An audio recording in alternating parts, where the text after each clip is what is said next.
Welcome back to the Bird's Eye View Sports Edition, and this is the day after the Stanford game. So Oregon pretty much dismantled Stanford, but there was a theme that has started to creep up into the Oregon program, and it's something that Dan Lanning's going to need to get a hold of very, very fast, and that is penalties.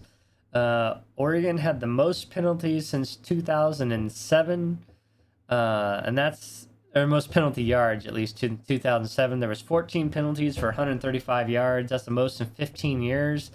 And luckily it was against a Stanford team that's down, because if that would have been against some of these other better teams, then that's cause for alarm and could cause you to lose the game. And that's a big thing. I mean, it did stall Oregon's first drive. But just to show you an example, and then we'll show you this example, and then we'll get right into some of these highlights.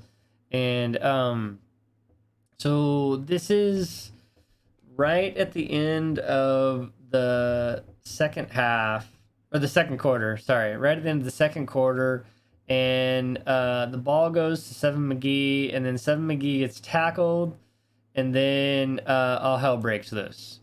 Here we go. There's the tackle. He was ruled down because of his momentum. So the play was over. You can see the umpire right here, the referee right here. He's already blow the whistle. He's telling everybody to stop. Stanford keeps going. Bo Nix decides that he's gonna make a tackle. Okay, and boom, loses his helmet, and then everybody runs over, and now everybody else runs over, and then okay, right here, you got Seven McGee. He's the guy that was tackled and ruled down, and then the ball came out, right? So all this is going on, and he just now gets over here. Make sure you keep an eye on him. Right here. He pushed that guy, and then bam, hit to the head. The referee right here sees him do it. He gets ejected for fighting. No other penalties somehow occurred, even though like the Stanford guy chucked Bo Nix's helmet down the field. I don't know, but that whole thing just can't happen. Yes, it's a physical game. Yes, it's emotional, but you got to keep it in check. Throwing a punch like that, hurting your team, it just doesn't make any sense. And there's no place for it. There's no place for it in the game. There's no place for it on the Oregon football team.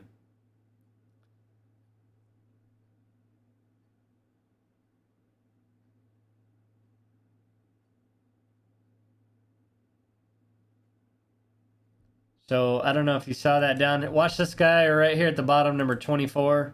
Boom, there goes the helmet. You see it? Right here, number 24. He comes out, throws the helmet. That should have been, an unsportsmanlike conduct penalty. He should have never had Bo Nix's helmet to begin with. But whatever. So in the end of that, Oregon was penalized. What are you going to do? I mean, you have to rein in those emotions, but it is what it is. All right, so let's see. So what do we got here? So Oregon's okay. So look at the clock. There is zero time, like there is 1 second left on the play clock when this is hiked. You see this guy looking to the sidelines. You see how everybody kind of standing up. Oregon runs a play anyway. Chase Cota down here at the bottom. Boom. Great blocking. And then it just chases speed. He's gone. Nobody's catching him. There's the touchdown. With no time left in the first quarter. That was Oregon's first touchdown. Oregon coming off a season-high 11 tackles for loss against Washington State last week. Here comes Stanford. Third down and long time for McKee to pull that ball back, and he hits nice catch over the middle, which is kind of where Oregon's soft spot is on offense. Great bounce run to the outside, a couple missed tackles there, but you got to give Stanford credit. Oregon holds them to a field goal. Good on the defense. And here's Bo Nix doing something relatively new for Bo Nix. That's running. I think He had 141 yards, I think, tonight, and that's the most ever by Bo Nix. Extending the play, they called that incomplete, but after review, you can see Troy Franklin is just a fantastic wide receiver and just making plays. Make sure he keeps his feet in, secures the ball, drags that right foot. It was reviewed. It is a touchdown. You can see it right there. Great catch. Nice spot by Bo Nix to extend that play. Do a little dancing. Three of the best in the West, and they just haven't had the offensive firepower to keep up yet. Oh, here comes the hit by Bennett Williams. There's the fumble, and Noah Sewell picks up the ball, starts rumbling down to the end zone. Unfortunately, he doesn't make it, but that sets Oregon up. I mean, this is picture-perfect tackle. Watch this helmet right on the ball. Right on the ball. Pops it out. Great tackle by Bennett Williams. Forced that fumble, and then Noah Sewell just Johnny on the spot. And here you go. Pump fake for the touchdown. And it's amazing how that pump fake just sets people up. That guy leaves his feet, and Bo Nix gets it in there. This is kind of the theme all night, is Oregon's ability to run that ball. Okay, now you remember in the first quarter, Oregon scored with 0 time left on the clock, and now there is 5 seconds. There was a flag on a pass play, but After the play, unsportsmanlike conduct. Unsportsmanlike conduct on defense. Then here you go, another physical run right up the gut. Slides in there for the touchdown. And so it's 31-3 at the half. I mean, that game's over. I mean, it really is. But just in case. So Bucky Irving, that was one of the few plays that he got actual negative yards. And then this is Oregon's first sack. Bo Nix tried to get back that line of scrimmage, but he just missed it by a yard. That's Oregon's first sack of the year, -1 yards. But we return the favor. It is 31-3. Oregon gets the ball back. It's only a 2.5-hour drive.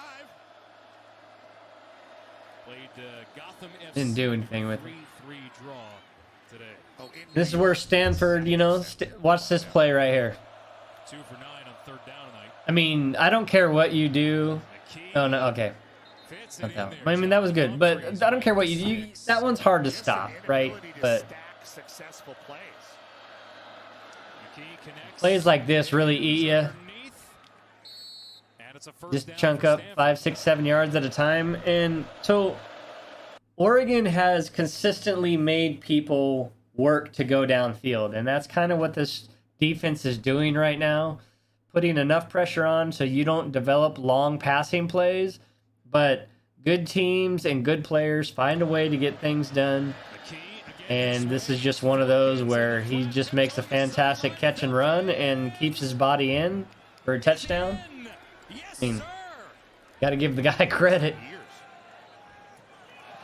There's Bo Nix being Bo Nix. A few minutes later, 80 yards, untouched. Nobody's catching him. 37-10. Right at the end of the third quarter, pretty much. 3 minutes left. Fantastic game plan, though. I mean, great run. Watch this pass. I mean, that was well defended. I don't care. I mean, that was well defended. That was just a great pitch and catch. Great touchdown by Stanford. That was a great play. You're not defending that. Oregon again decides they don't like to get scored on. Troy Franklin making a fantastic catch under duress. Keeping his feet in again. David Bailey was right on top of him. Here's the Look at previous catch. Man, he's just such a good receiver. Nice physical run, mowing over the corner over there. At the end of the run, you're up above 500 yards of offense. Dollars Sean Dollar sliding in for the touchdown. And that is pretty much it. Everything after that was kind of garbage time. Stanford scored a few more points, but it wasn't anything, you know, I mean, it just was what it is. Final score is 27-45. But, you know, Bo Nix didn't have the greatest night passing. Some of that was some drop passes by the tight ends and a couple of receivers. And then, you know, there was a couple passes that went around. But overall, Nix made good decisions. There wasn't really a pass in this game that was that he definitely shouldn't have thrown. But look at this. 6 carries, 141 yards, 23.5 yard average. That is another dynamic to this offense now, with Bo Nix being dangerous with his legs. Bucky Irving at 97 yards with 10 carries. Noah Whittington with 66 yards. Oregon had 351 yards rushing, and it was a 9.5 average. That's a crazy average, 9.5 yards. And this is what I mean, like later in the game, Bo Nix, when you're up by 20 or so, Nix, just you don't need to get hurt because Ty Thompson has shown that he is not ready to take over yet, and Oregon needs a healthy Bo Nix to maintain.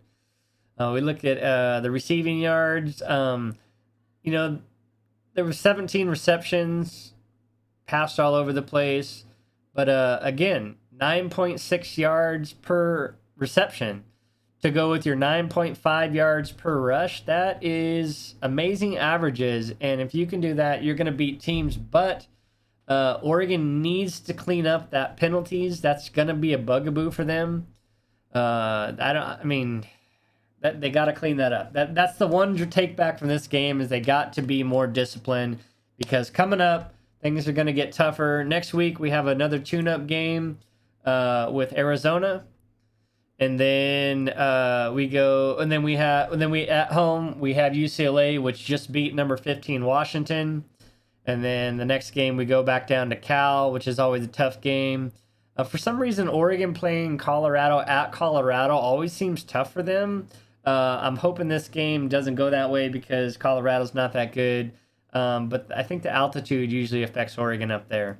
And then at the end of the year, they go through the gauntlet. Washington, Utah. Luckily, those two are at home, and then we go up to Oregon State. That's what we got coming up. So with that, Oregon is 4-1, 2 wins in the Pac-12 so far, and moving right up the rankings. So we'll see where they put them in the rankings tomorrow.